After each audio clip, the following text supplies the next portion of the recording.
तीसरा अध्याय भक्ति के कष्ट की निवृत्ति। नारद जी कहते हैं, अब मैं भक्ति, ज्ञान और वैराग्य को स्थापित करने के लिए प्रयत्नपूर्वक श्री सुखदेव जी के कहे हुए भागवत शास्त्र की कथा द्वारा उज्ज्वल ज्ञान यज्ञ करूँगा। यह यज्ञ मुझे कहाँ करना चाहिए, आप इसके लिए कोई स्थान बता दीजिए। आप लोग वेद के पारगामी हैं, इसलिए मुझे इस सुख शास्त्र की महिमा सुनाइए। यह भी बताइए कि श्रीमद् भागवत की कथा कितने दिनों में सुनानी चाहिए और उसके सुनने की विधि क्या है। सनकादि बोले, नारद जी आप बड़े विनीत और विवेकी हैं। सुनिए, हम आपको ये सब बातें बताते हैं। हरिद्वार के पास आनंद नाम का एक घाट है। वहाँ अनेकों ऋषि रहते हैं तथा देवता और सिद्ध लोग भी उसका सेवन करते रहते हैं। भांति भांति के वृक्ष और लताओं के कारण वह बड़ा सघन है और वहाँ बड़ी कोमल नवीन बालू बिछी हुई है। वह घाट बड़ा ही सुरम्य और एकांत प्रदेश में है। वहाँ हर समय सुनहले कमलों की सुगंध आया करती है। उसके आसपास रहने वाले सिंह, हाथी आदि परस्पर विरोधी जीवों के चित्त में भी वैर भाव नहीं है। वहाँ आप बिना किसी विशेष प्रयत्न के ही ज्ञान यज्ञ आरंभ कर दीजिए। उस स्थान पर कथा में अपूर्व रस का उदय होगा। भक्ति भी अपनी आँखों के ही सामने निर्बल और जराजीर्ण अवस्था में पड़े हुए ज्ञान और वैराग्य को साथ लेकर वहाँ आ जाएगी। क्योंकि जहाँ भी श्रीमद् भागवत की कथा होती है, वहाँ ये भक्ति आदि अपने आप पहुँच जाते हैं।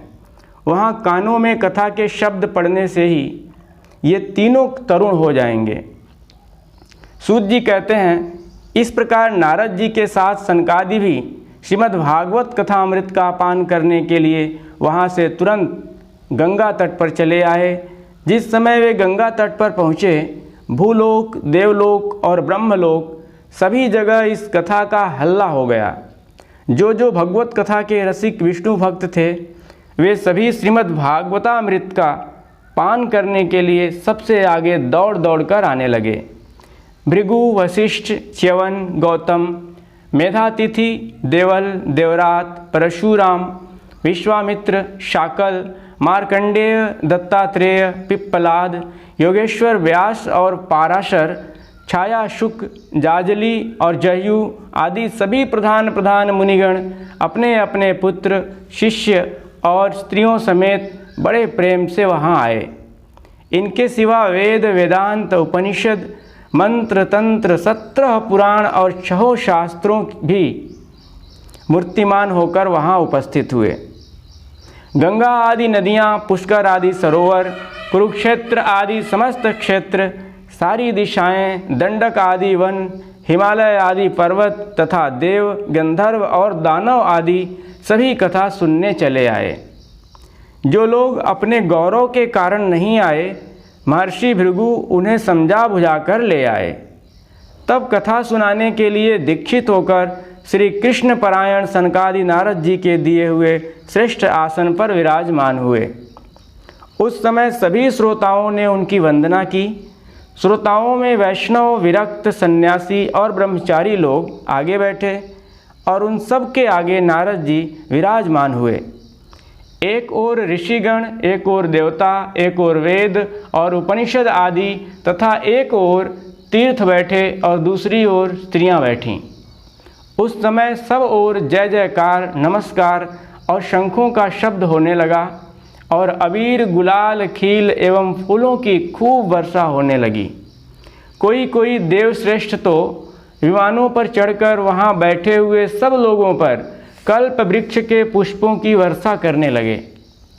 सूत जी कहते हैं, इस प्रकार पूजा समाप्त होने पर जब सब लोग एकाग्र चित्त हो गए, तब सनकादि ऋषि महात्मा नारद को श्रीमद् भागवत का महात्म्य स्पष्ट करके सुनाने लगे।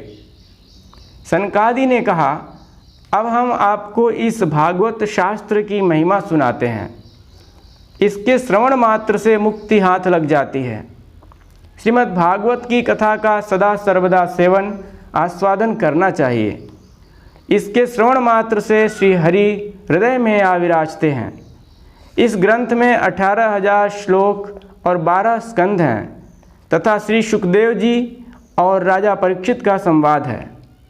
आप यह भागवत शास्त्र ध्यान देकर सुनिए। यह जीव तभी तक अज्ञानवश इस संसार चक्र में भटकता है जब तक क्षण भर के लिए भी कानों में इस शुक शास्त्र की कथा नहीं पड़ती। बहुत से शास्त्र और पुराण सुनने से क्या लाभ है? इससे तो व्यर्थ का भ्रम बढ़ता है। मुक्ति देने के लिए तो एकमात्र भागवत शास्त्र ही गरज रहा है। जिस घर में नित्य प्रति श्रीमद् भागवत की कथा होती है वह तीर्थ रूप हो जाता है और जो लोग उसमें रहते हैं उनके सारे पाप नष्ट हो जाते हैं। हजारों अश्वमेध और सैकड़ों वाजपेय यज्ञ इस शुक शास्त्र की कथा का 16वां अंश भी नहीं हो सकते। तपोधनों, जब तक लोग अच्छी तरह श्रीमद् भागवत का श्रवण नहीं करते तभी तक उनके शरीर में पाप निवास करते हैं। फल की दृष्टि से इस शुक शास्त्र कथा की समता गंगा, गया, काशी, पुष्कर या प्रयाग कोई तीर्थ भी नहीं कर सकता।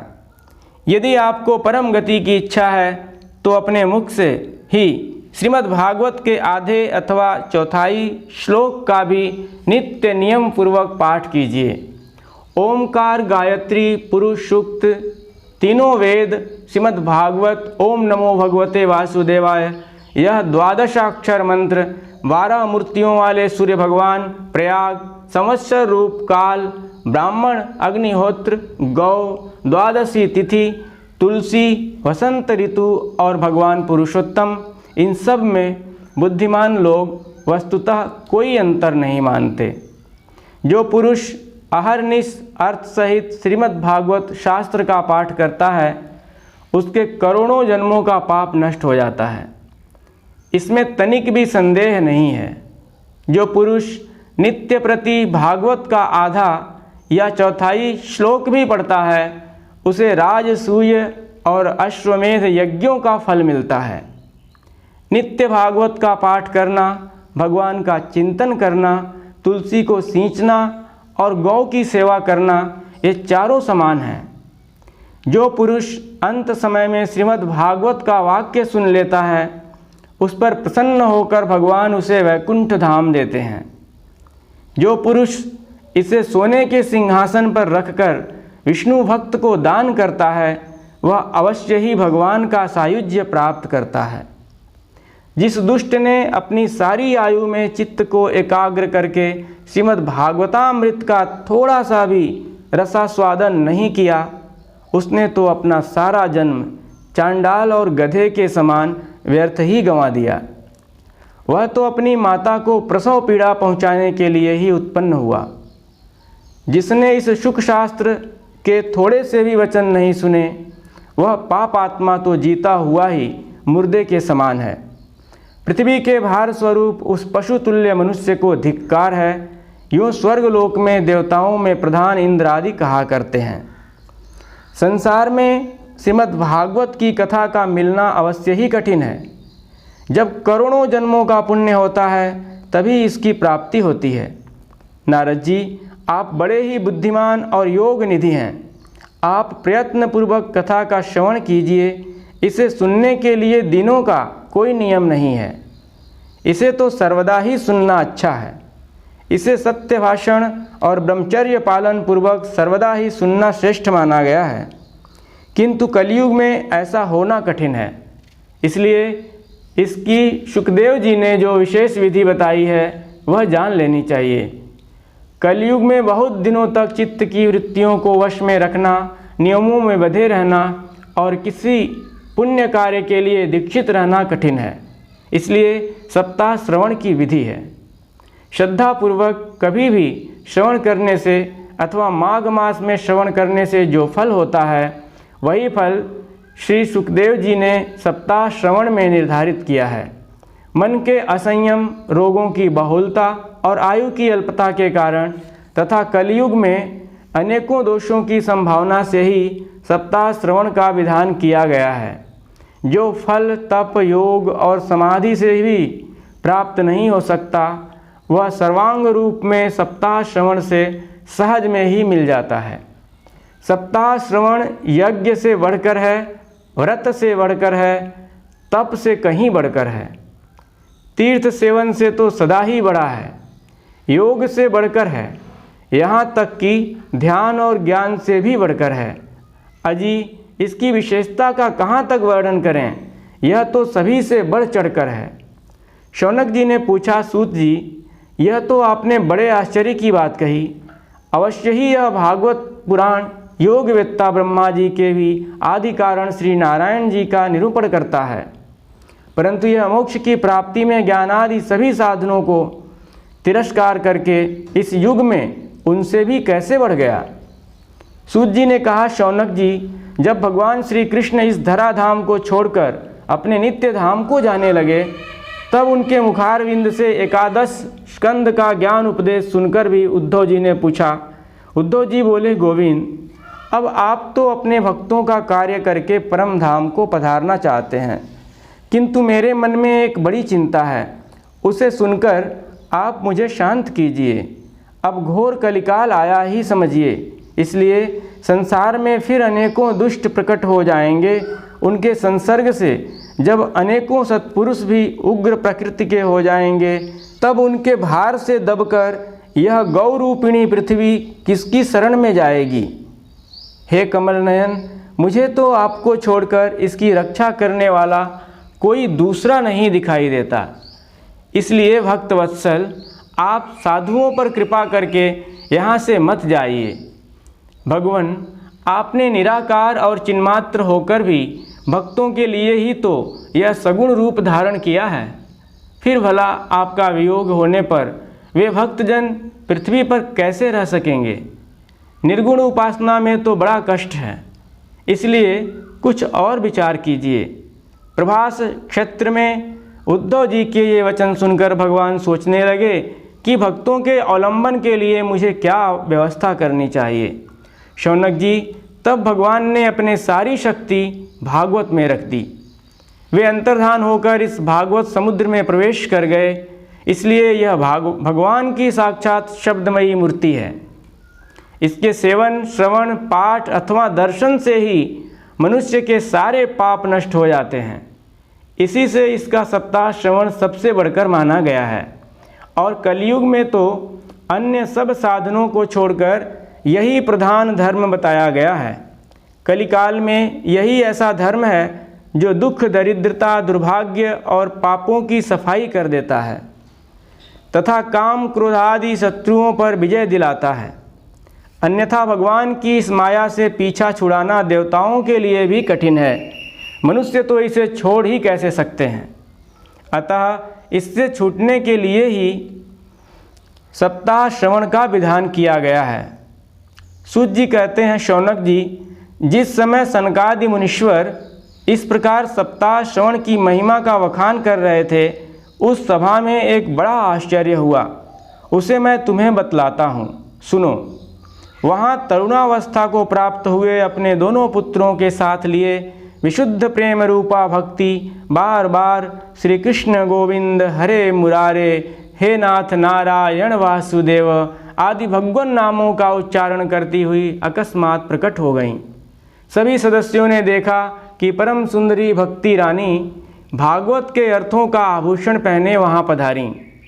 मुनियों की उस सभा में सभी यह तर्क वितर्क करने लगे कि ये यहाँ कैसे आईं, कैसे प्रविष्ट हुईं।